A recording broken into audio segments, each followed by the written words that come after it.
Hello, guys. Welcome back. Or if this is your first time here, welcome. Today, I want to share a few of the books I've read in the last few years. Of course, there are a few more that resonated with me, but for today, I'll just be talking about five of them.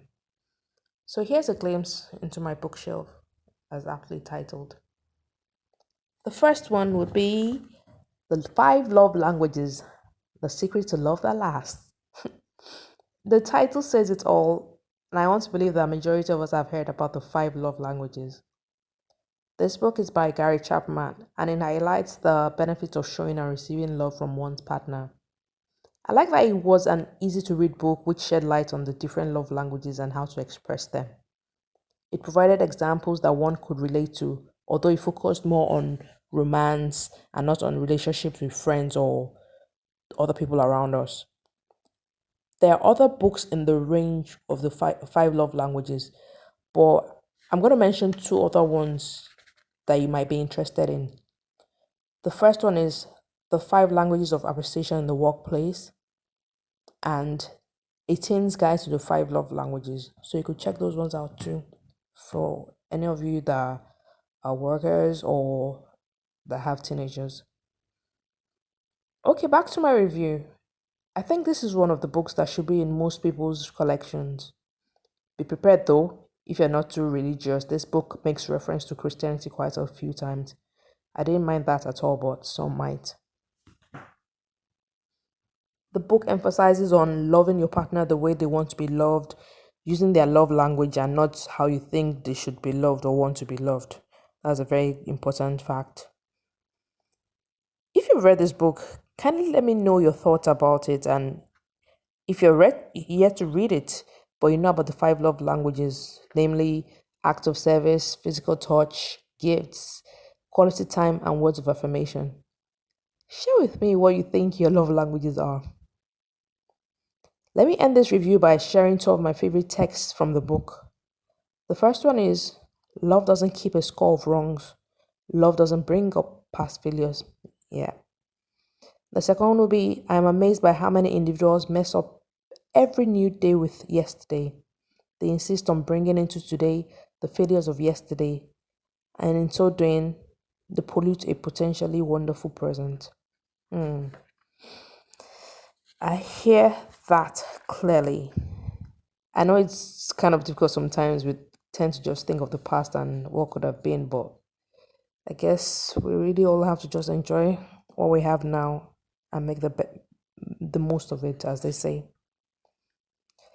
The second book I'll be talking about is Effective Co-parenting or Parallel Parenting with a Narcissist. I decided to buy this book because I was really struggling on the co-parenting front. I still am actually, because it's an issue that I have to work on for the next 8 years, and I really have to make a conscious effort to be a better parent for my son. So, yeah. But with this book, I'm able to have a reference material for when I need to draw some comfort from its resources. It discusses how to manage conflicts, protect the kids, and other strategies needed to co-parent with narcissistic ex. I actually learned about parallel parenting, and that's actually what I've been doing because parallel parenting is like co-parenting but with limited interaction with your ex. And so this book clarifies the differences between both styles, and it helps to identify what your styles are and which one will suit your situation better, which of the approaches will be better for you depending on your situation.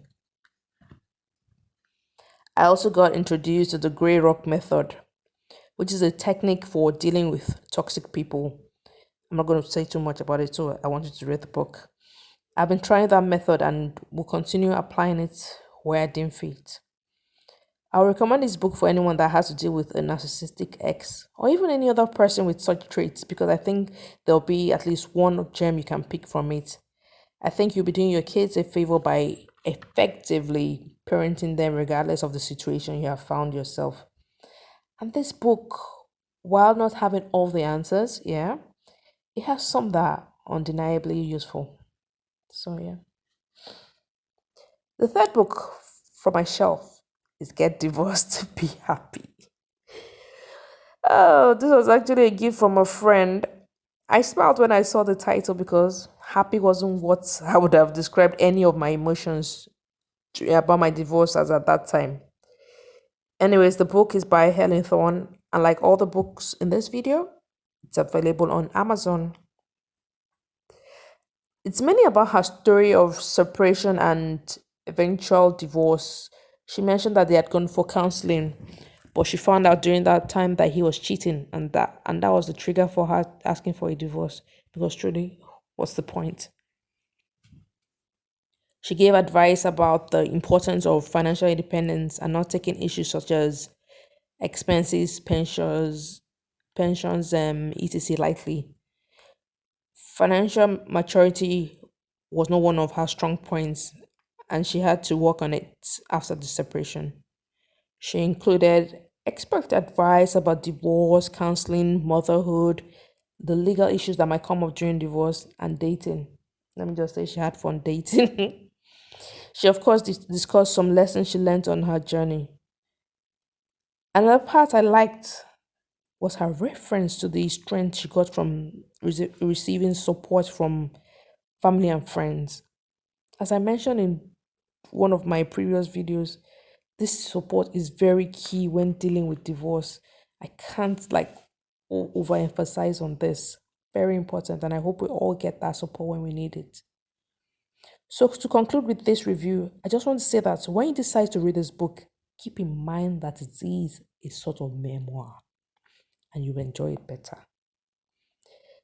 Divorce is like a kind of unique experience, and this experience is definitely all about Helen, but there are some lessons or tips that you can pick from it.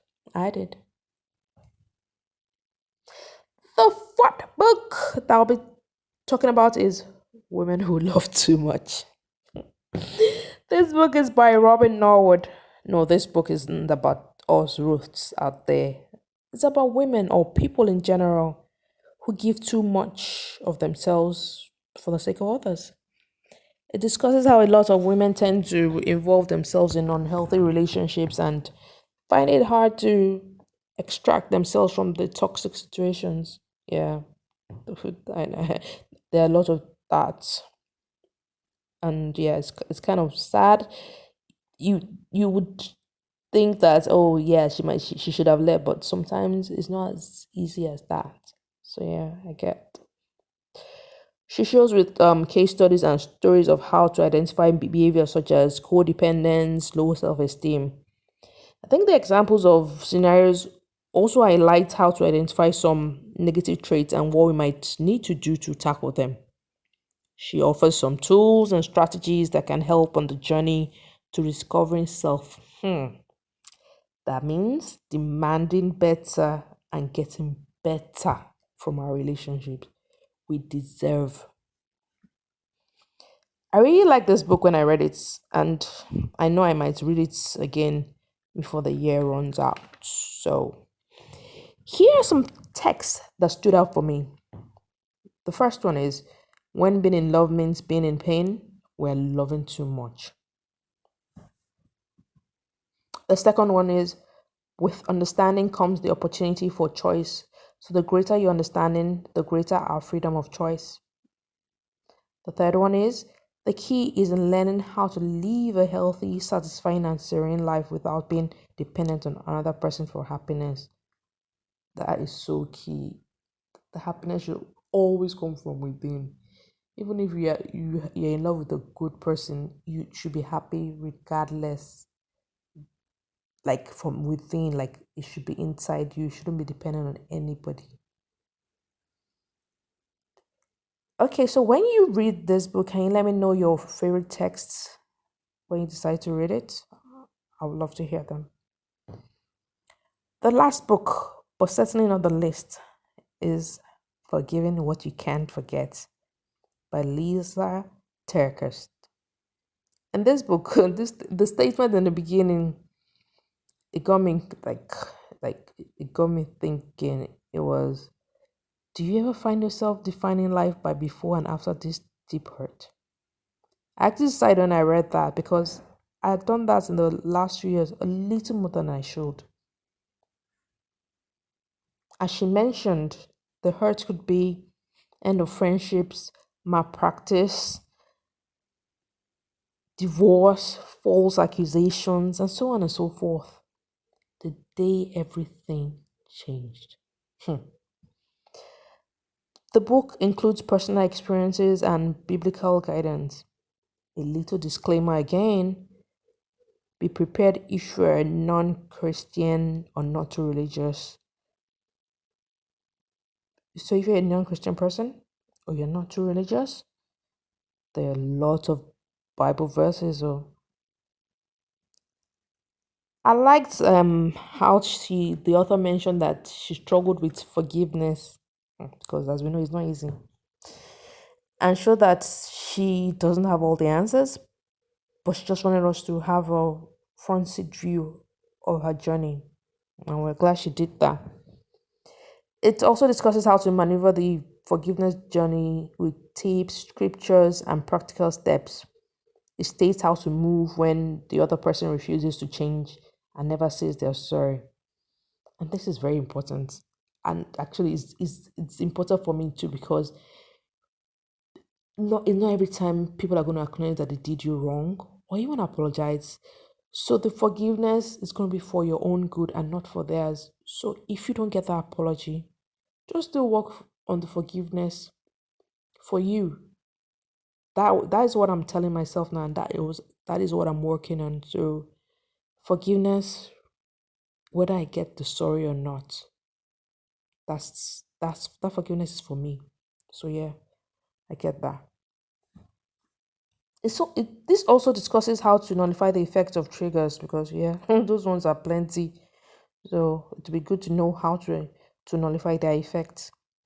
My favorite chapters were chapters 4, which is how is forgiveness even possible when I feel like this. Chapter 11, forgiving God. God, I beg you. Chapter 13, bitterness is a bad deal that makes big promises. I know that for a fact. Like bitterness, it's really not worth it. I think it'll be chapter 14 is another chapter that I liked. It's living the practice of forgiveness every day. Because yeah, forgiveness is always a work in progress. It's not like a one-off thing. You have to keep at it. Keep at it every day for your own good. Yeah. Okay, my favorite texts include the first one will be unhealed hurt often becomes unleashed hurt spewed out on others. Hmm. That's like bleeding on who didn't cut you or who didn't hurt you. Number 2, hope is the melody of the future. Faith is dancing to the melody right now. Number 3, forgiveness is the weapon. Our choices moving forward are the battlefield. Moving on is the journey. The number 4, remember forgiveness shouldn't be an open door for people to take advantage of us. Forgiveness releases our need for retaliation, not our need for boundaries. I'm telling you, because we've forgiven doesn't mean we should allow the person take us for a mug again. As that is very important, and I keep that back of my head. It's very important. I recommend this book for sure. Maybe because it really resonated with me, and I found myself nodding a lot throughout. So yeah. Anyways, I hope you guys enjoyed this glimpse into my bookshelf. And do you have any recommendations for me? I would love to hear them. And if you have read any of the books I discussed here, what did you think of each of them? Let me hear those too. I hope to chat with you guys soon. Hopefully, it's not in another month. Kindly share, like, comment, and subscribe. Very important. Hope to see you soon, as I said. Bye.